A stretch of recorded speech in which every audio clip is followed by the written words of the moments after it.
अवधूत चिंतन श्री गुरुदेव दत्त श्री स्वामी समर्थ महाराज की जय। स्वामी दत्त सेवा या चॅनलवर तुम्हा सर्वांचे खूप खूप स्वागत। तुम्हा सर्वांचं आरोग्य उत्तमच राहू दे, राहिलेलं आयुष्य आरोग्यदायी जाऊ दे, तुम्हा सगळ्यांना दीर्घायुष्य मिळू द्या मी स्वामी चरणी प्रार्थना करते आणि माझ्या व्हिडिओला सुरुवात करते। 25 जून मंगळवार ह्या दिवशी आहे अंगारकी संकष्टी आणि अंगारकी संकष्टीला जर आपण काही सेवा, गणपती बाप्पांचे उपाय किंवा तोडगे केले तर आपल्या घरातल्या कुठल्याही अडचणी असू देत, मग मुलांच्या शिक्षणाच्या किंवा तुमच्या घरातल्या कोणत्याही अडचणी असू द्यात, दुःख असू दे, संकट असू दे, ह्या दिवशी आपण जर उपाय केले, सेवा केल्या, गणपती बाप्पांची पूजा केली मनोभावे तर आपले सगळे प्रश्न सुटतात। वर्षातून 12 संकष्टी असतात आणि महिन्यातून एक संकष्टी चतुर्थी आणि एक विनायकी चतुर्थी असते। ह्या प्रत्येक विनायकी चतुर्थीला, संकष्टी चतुर्थीला सुद्धा मी हा आज सांगणार आहे, हा उपाय केला तरी चालेल। उपाय हा हिरवे मूग आहेत ह्यापासून करायचा आहे आणि गणपती बाप्पांच्या समोर करायचा आहे। उपाय साधा आहे, सोपा आहे। हा उपाय करत असताना मुलांसाठी हा उपाय आहे, त्यामुळे मुलाच्या आईनं, वडिलांनी, मुलाच्या मोठ्या बहिणीनं किंवा भावानी मुलाच्या आई वडिलांनी किंवा भावा बहिणीने केलं तर, किंवा जी मुलं करू शकतात, कळती आहेत, त्यांना करता येतं, त्यांनी सुद्धा करू शकतात।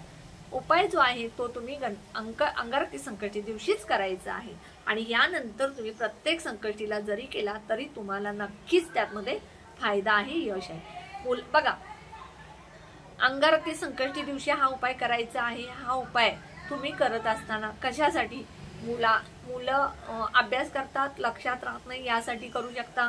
मुलं चांगला अभ्यास केलेत पण पेपर लिहिताना घाबरतात आणि पेपर अवघड जातो, अभ्यास करूनही निकाल चांगला लागत नाही मुलांचा, किंवा मुलं स्पर्धा परीक्षेत येतात किंवा नोकरीसाठी ट्राय करतात, त्या मुलांना स्पर्धा परीक्षेत येत नाही किंवा नोकरी मनासारखी मिळत नाहीये, किंवा मुलं लहान मुलं असतात ती हट्टीपणा करतात, चिडचिड करतात, रडतात किंवा अभ्यास करत नाही, यासाठी तुम्हाला हा उपाय करायचा आहे। किंवा मुलांच्या लग्नासाठी हा उपाय करायचा आहे। आईनं केला तरी चालेल, वडिलांनी केला तरी चालेल, स्वतः मुलांनी केला तरी चालेल।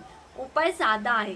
बघा, अंगारकी संकष्टी दिवशी सकाळी आपण सगळ्यात पहिला आंघोळ करायची आणि आपल्या देवघरामध्ये पूजा करत असताना कुठेही गेला, सत्यनारायण पूजा असू दे किंवा घरातली वास्तुक शांती असू दे, कुठेही कार्यक्रम असू दे, तर पहिल्यांदा गणपती पूजन केलं जातं। तसं आपण आपल्या घरामध्ये पूजा करत असताना सगळ्यात पहिल्यांदा दीप प्रज्वलन करायचं आणि गणपती बाप्पांची पूजा करायची। गणपती बाप्पांची मूर्ती ताम्हणमध्ये घ्यायची आणि स्वच्छ गरम पाण्याने धुवायची। त्यानंतर कच्च्या दुधानं अभिषेक घालायचा किंवा पंचामृतनं अभिषेक घालायचा किंवा शुद्ध गाईच्या तुपानं। हा अभिषेक घालत असताना तुम्ही 108 वेळा असू दे, 21 वेळा असू दे, 11 वेळा असू दे, ओम गणपते नमो नमः म्हणत पाणी घालायचं किंवा दूध जे काय असेल ते। त्यानंतर गणपतीची मूर्ती स्वच्छ धुवायची आणि तुम्ही जिथे रोजची देवपूजा केल्यानंतर गणपतीची स्थापना करतात त्या ठिकाणी एक स्टीलचं डिश घ्यायचं, त्या डिशवर अष्टगंधनं स्वस्ती काढायचं, कारण गणपती बाप्पांना अष्टगंध सुद्धा खूप प्रिय आहे। आणि त्या अष्टगंध काढलेल्या प्लेटमध्ये अखंड तांदूळ ठेवायचे, ते तांदूळ हळद कुंकूनं अक्षता तयार केलेल्या असावेत आणि त्या तांदळावरती तुम्ही गणपती बाप्पांची मूर्ती स्थापन करायची आणि त्यानंतर तुम्ही बाकीचे घरातले तुमचे जे देव आहेत त्यांची देवी देवतांची पूजा करायची।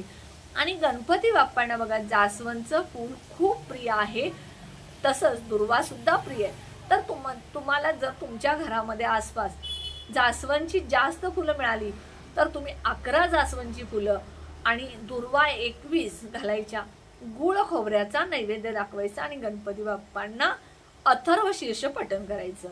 अथर्व शीर्ष पठण करत असताना तुम्हाला वेळ असेल, शक्य असेल तर तुम्ही 11 वेळा गणपतीचं अथर्व शीर्ष पठण करायचं।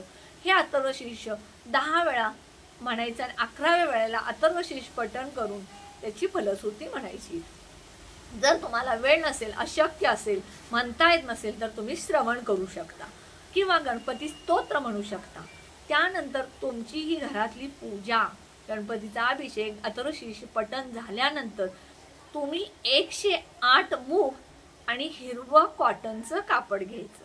बघा, आता तुमच्या घरामध्ये तुम्ही एकत्र कुटुंबातले असाल, तुमच्या जावांची मुलं आली किंवा तुमच्या नंदांची मुलं असतील किंवा तुमची मुलं, समजा तुम्हाला एक मुलगा मुलगी असेल तर दोघांची, जावेची मुलं असतील त्यांचंही करा, नंदेची मुलं असतील त्यांचंही करा, पण ती मुलं तुमच्या जवळ असतील तरी केला तर चालेल, नसला तरी तुमची मुलं बाहेर गावी असतील शिक्षणासाठी, नोकरीसाठी किंवा प्रमोशन पाहिजे असेल तर त्यासाठी करणार असाल, जर तुमची मुलं बाहेर असतील तरी सुद्धा तुम्ही करू शकता। 108 प्रत्येक मुलगा, म्हणजे 2 मुलं असतील तर 108 108 असे वेगळे वेगळे हिरवे मूग घ्यायचे आणि तेवढीच 2 कापड, जेवढे 108 मूग बसतील एवढे कापडाचे कट करून कापड घ्यायचे। 3 मुलं असतील तर 108 108 108 असं वेगळे वेगळे मूग घ्यायचे आणि त्यानंतर ते हिरवं कापड 108 मूग बसतील एवढं कापड घ्यायचं आणि ते गणपती बाप्पांच्या समोर ठेवायचं आणि त्यानंतर तुम्ही जे 108 मूग हिरवे, मुगाची डाळ नाही, मूग अखंड न किडलेले न सुकलेले असे टवटवीत हिरवे मूग घ्यायचे, ते एका डिशमध्ये घ्यायचे आणि त्यानंतर गणपती बाप्पांच्या समोर ते हिरवं कापड जे तुम्ही कट केले ते गणपती बाप्पांच्या समोर ठेवायचं आणि त्यानंतर एक मूग त्या डिश मधला उचलायचा आणि त्या कापडवरती, म्हणजे जे गणपती बाप्पांच्या समोर तुम्ही हिरवं कापड ठेवले त्याच्यावरती तुम्ही तो मूग ठेवायचा आणि ओम गण गणपते नमो नमः म्हणायचं। दुसरा मूग घ्यायचा, परत त्या कापडवर ठेवायचा आणि ओम गण गणपते नमो नमः म्हणायचा। तिसरा मूग घ्यायचा, त्या हिरव्या कापडवरती ठेवायचा आणि ओम गण गणपते नमो नमः असं 108 वेळा ओम गण गणपते नमो नमः म्हणत त्या गणपती बाप्पांच्या समोर ठेवलेले हिरव्या कापडवर ते मूग ठेवायचे। त्यानंतर 1 तास 2 तास ते मूग तसेच गणपती बाप्पांच्या समोर ठेवायचे आणि त्यानंतर 2 तासांनी तुम्ही ते मुगाची पुरचुंडी बांधायची कापडमध्ये आणि ते आपल्या मुलांच्या उशाखाली ठेवायचे।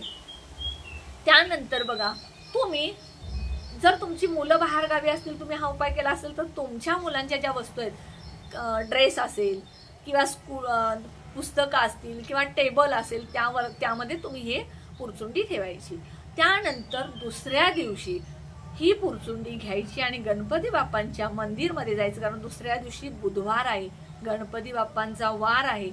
एक नारळ, खाऊच्या पानाचा विडा, अखंड अक्षदा, अगरबत्ती, कापूर, गुळ खोबरं हे सगळं घ्यायचं, जास्वंदचं फूल घ्यायचं, दुर्वा घ्यायची आणि गणपती बाप्पांच्या मंदिरमध्ये जायचं आणि ती पुरचुंडी आणि ते सगळं पूजेचं साहित्य पूजा करून तिथे नारळ अर्पण करायचा आणि मुगाची पुरचुंडी जी आहे ती गणपती बाप्पांच्या चरणी ठेवायचं आणि तुमच्या मुलाबद्दल जे काही तुम्ही इच्छा बोललेला आहात, म्हणजे मुलगा 12वीत असेल त्याच्या चांगल्या मार्कासाठी असेल, मुलगा इंजिनिअरिंगला असेल, मुलग्याला प्रमोशन पाहिजे असेल, जे काय आहे ज्यासाठी केलंय ते बोलायचं आणि ती पुरचुंडी तुम्ही गणपती बाप्पांच्या जवळ ठेवायची आणि घरी निघून यायचं। घरी येत असताना कुणाशाही घरी जायचं नाही, कुणाशी जास्त बोलत बसायचं नाही, आपल्या घरी यायचं आणि गणपती बाप्पांना नमस्कार करायचा आणि तुम्ही जी आमच्याकडून सेवा करून घेतल्या त्या सेवेचं फळ आम्हाला लवकर द्या, आम्हाला त्यात यश होऊ द्या अशी प्रार्थना करायची।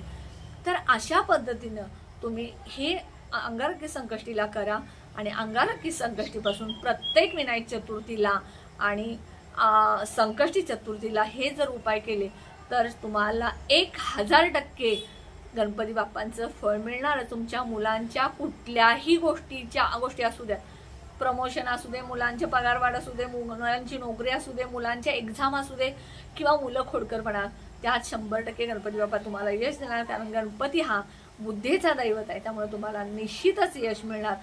हे करून बघा आणि तुम्ही कमेंट्समध्ये कळवा।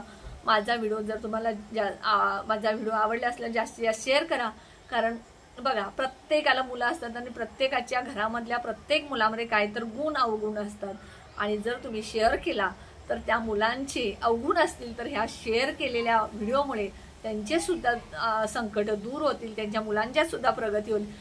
प्रत्येकानं दुसऱ्याचं चांगलं चिंता, मग तुमचं चांगलं होईल असं म्हणा। स्वामी समर्थ महाराज नक्की तुमचं चांगलं करेल।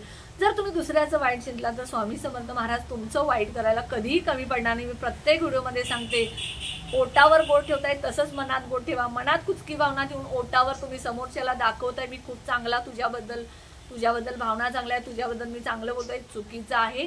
तुम्ही जर वर दाखवत असाल तर स्वामी समर्थ महाराजांना ह्या गोष्टी दिसत असतात, ते सगळं बघत असतात, त्यामुळे कधी असे तुम्ही करू नका। नेहमी सगळ्यांचं चांगलं चिंता, सगळ्यांचं चांगलं होऊ दे म्हणा, स्वामी समर्थ महाराज नक्की तुमचं चांगले करतील हे मी अगदी खात्रीपूर्वक सांगते. माझ्या व्हिडिओला जास्त लाईक करा, कमेंट करा, ऑल बटनला क्लिक करा, त्यामुळे माझे छोटे छोटे उपाय सेवा तोडगे कळतील. जे कोणी माझा व्हिडिओ नवीन बघत असतील त्यांनी जास्तीत जास्त व्हिडिओला सबस्क्राईब करा, त्यामुळे माझे छोटे छोटे उपाय सेवा तोडगे तुमच्यापर्यंत पोहोचतील. श्री स्वामी समर्थ.